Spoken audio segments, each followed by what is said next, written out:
चिकित्सा शिक्षा मंत्री विश्वास सारंग का बयान सामने आया। उन्होंने कहा कि शादियों में अब संख्या की पाबंदी खत्म की गई है। नागरिकों से अपील है कि कोरोना प्रोटोकॉल का पालन करें, कोरोना के केस ना बढ़े, इस पर हम ध्यान दे रहे हैं। भोपाल का नाम भोजपाल रखने पर कहा पीएमसी और सीएम को बधाई। होशंगाबाद का नाम बदलकर नर्मदापुरम रखा गया है। उन्होंने कहा कि गुलामी के हर प्रतीक को बदलना है, आने वाली पीढ़ी को सही जानकारी देना मिल सके।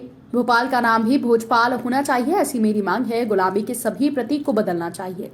उन्होंने कहा कि कांग्रेस की सरकारों ने औरंगजेब जैसे लोगों का सड़कों का नाम रखा है। जब हम नाम बदल रहे हैं तो उनके पेट में दर्द हो रहा है।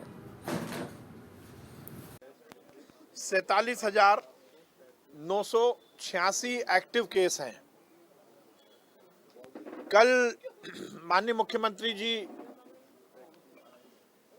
ने निर्देशित किया है और ये आदेश निकला है कि अब शादियों में जो संख्या की लिमिटेशन थी वो समाप्त की गई है, परंतु उसके साथ साथ सभी नागरिकों से ये अपील भी की गई है कि हम सब पूरे उत्साह के साथ शादी मनाएं, शादी में सम्मिलित हों, परंतु उसके साथ साथ कोरोना प्रोटोकॉल का भी हम ध्यान रखें, मास्क लगाएं।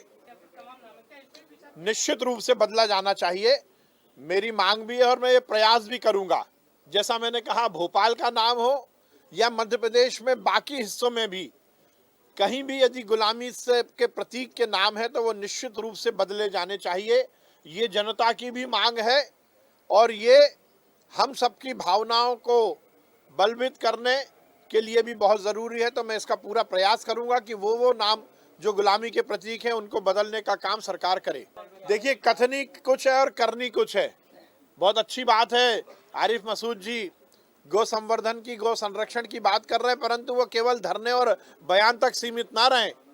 वो उन लोगों के खिलाफ भी बातें करें जो कि गोवंश के पे अत्याचार करने के लिए शामिल रहती है।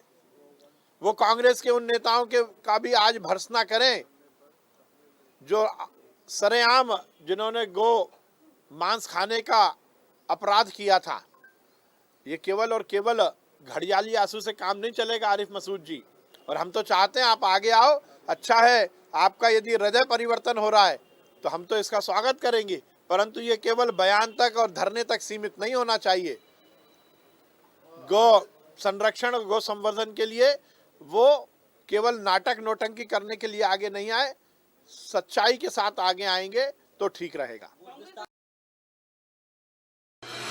Rabindranath Tagore University, formerly known as ISECT University, the pioneers in skill development with focus on creating industry-ready professionals.